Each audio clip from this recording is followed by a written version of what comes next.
that real hip hop. Y'all know how we do.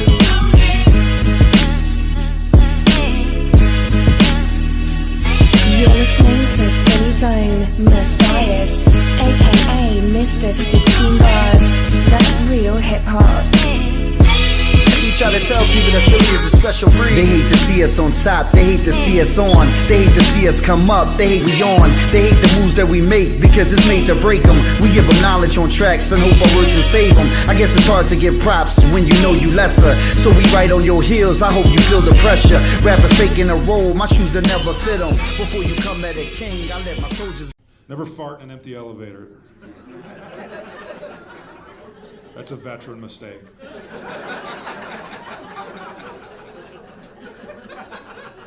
It's not gonna be empty for long.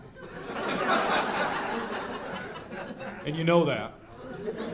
You know that, but it's a great place to fart. It's one of my favorite two places to fart. Elevators, museums. Museums, it's all tense and quiet. You feel creative. Elevators, you rush up 10 floors, it tickles your guts, you know? You release like a keg that fell off a delivery truck. You just you gotta keep them, and then 2 floors later, 8 dudes in suit coats are gonna have to come and stand in your Dagobah system you just created. You either gotta bolt out of the elevator or you gotta keep them off the elevator. Like, bing! You'll take the next one. Or just, I don't know what happened in their voice. I found it like that. We're now joined by a very funny comedian making his way to Philadelphia very soon, Mr. Nate Craig. Welcome to Philly on the Rise. How are you, man? I'm doing great. Thank you, Mike. Hello, Philadelphia, greater Philadelphia area. Yeah, you will be here in just a few days. So we wanted to get this interview in. Thank you for taking time out of your busy schedule as you're now presently in Denver? Denver, Colorado, currently. Did some shows here, did some shows in Fort Collins, Boulder, and Philadelphia is the next step. So pretty excited about it. It's been too long. Philly is next. Tell us about your experience. You were on a Netflix series, Maniacs, and you played a character by the name of Phil, opposite, I guess, the brother of Jonah Hill's character. How was that experience for you? That was a lot of fun. Shot in New York, was there for about 3 months, and it was a pretty wild show. They only did 1 season.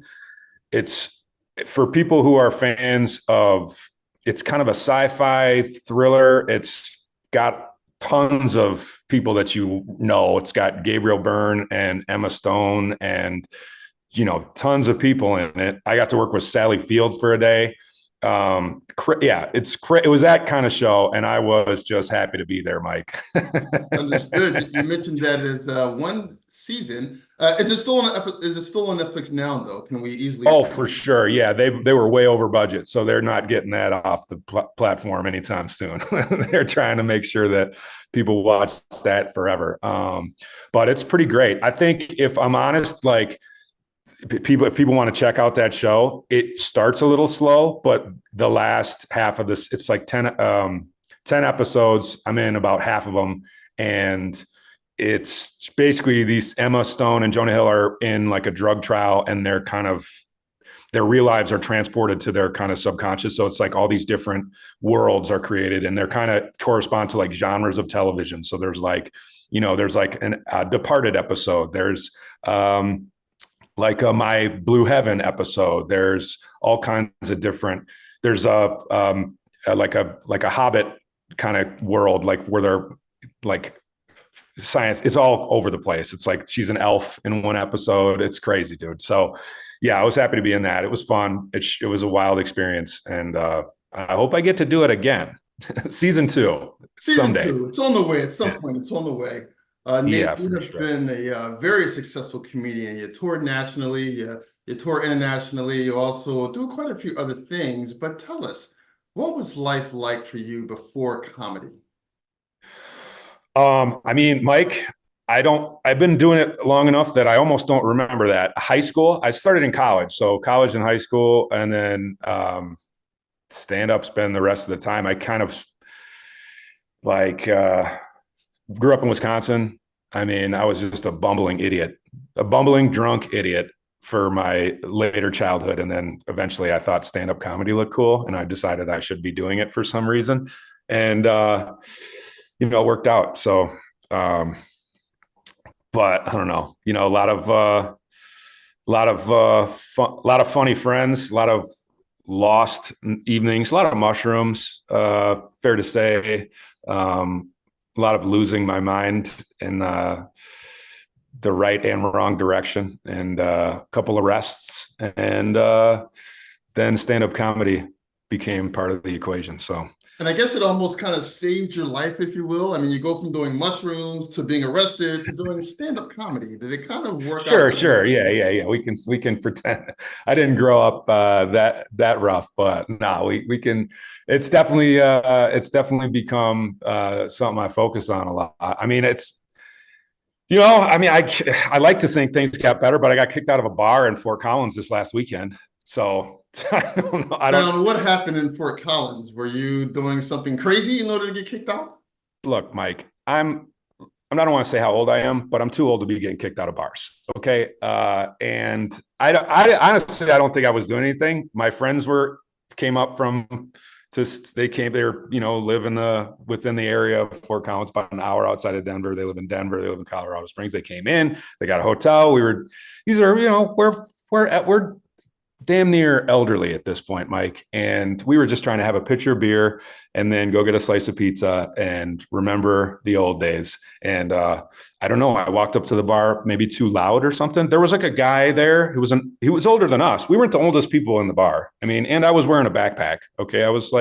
I totally blended in. It was a college bar, but whatever. I was wearing a backpack. I thought that would at least get us served a pitcher of beer. And this dude says to me, "You look like you got a good buzz on," and in a real creepy way. It was a pretty creepy way, I got to be honest with you, Mike. And so I just kind of ignored him. And then all of a sudden, the glass of water appeared in front of me. And my hunch in retrospect is that was the owner of the bar. And he got us 86th. And I stand by it. I wasn't even being that loud, Mike.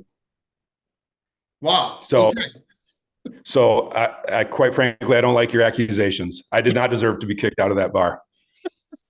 And my friends definitely didn't deserve to get kicked out of that bar. And then we got outside, and a pack of college kids had just left before us, and one of them face planted in the bar. I mean, so they clearly weren't worried about over serving people. I mean, it was a vodka Red Bull dealership, Mike, and I'm not going to let them pretend otherwise. Understood. You had no reason to be kicked out of that bar. We blame it on ownership. We blame it on management. I blame management. And you know what? They didn't like my face. Okay, fine. That's fine. I understand that. I give off a weird energy. I like to call it alpha flight attendant. But you know what? I tell people what I tell my wife. There's plenty to not like. You just got to power through that. And they decided not to. They decided that they would choose violence, and they threw us out. And it's their loss. Let's look at it that way. It's their exactly. We were all from Wisconsin. Okay, we were going to spend a good amount of money. I don't know if you know about anything about people from Wisconsin, but we like alcohol, and we will pay for it in spades. So I don't know. They're lost, like you said. They're lost. They're lost. Tell us, Nate, about your preferred customer. Oh, that's I've done 2 specials now with All Things Comedy. That's Bill Burr's production company. He wouldn't say it's his production company, but he was one of the comics that founded it. It's a group of comics that founded it so that comedians could kind of keep ownership of their stuff. So preferred customer was the first one. I did that on my own. They gave me a distribution deal, and you can find that on the All Things Comedy YouTube channel. It's a great company. I am honored to work with them, and they're the best. And they've helped me in a lot of ways. And then they produced my latest special, which is called Live at the Green Mill. Shot that in Chicago at the Green Mill, and which is a jazz club that does not specialize in comedy. But I highly recommend it. Yeah, it's just a famous jazz club. It's old Al Capone joint. He used to escape from the cops and people trying to shoot him through a tunnel under the stage that I actually performed the special on. It's an awesome place. They've, in more recent decades. They founded the Poetry Slam there. So they do kind of different stuff, but stand up, that was the first stand up special that ever shot there. And I mean, beyond honored to do that. And that is also available on the All Things Comedy YouTube channel. I'm very proud of it. It looks good. Check it out. Tell me what you think. Like it, comment, subscribe, and message me. Thank you. Yeah, 100%, man. 100%. Once again, congratulations on everything. You're presently on tour. You're headed to Philly. You've been to Philly before, so you're quite familiar with the whole cheesesteak, running up the Rocky. Oh, yeah. You're all prepared to do that if you need to. Oh, it's going to be a weekend of sandwiches. Yes, the broccoli rabe. I've had the chicken cutlet parmesan at Tony Luke Jr.'s. I've had I've been shown around Philly before, but it's been a long time. I forgot the place where I got Stromboli, right down by Cheesesteak Junction, some Italian spot where I got the best Stromboli I've ever had. Okay. I am excited for Philadelphia. That's for sure. Yeah. Well, we're excited to have you here. You'll be here for how many shows will you? Just the one show, Wednesday, the 28th. It's day after tomorrow. And let's rip it. Like you said, it's big. We got to fill it. Get your tickets hot off the press. Punchlinephilly.com or something like that. I should know that by now, Mike. It's all good, bro. Folks in Philly know where the Punchline is and how to get there. We're excited to have you join us, and we'll see you soon. Awesome. Thank you, Mike. And we can, if you want, we can give away some tickets to listeners, but I don't know if they have to call in or message in or something like that. We can do a promotion of some sort. We can figure out a way to make that happen. Once again, congratulations, Nate, and we'll see you soon. Thank you, Mike.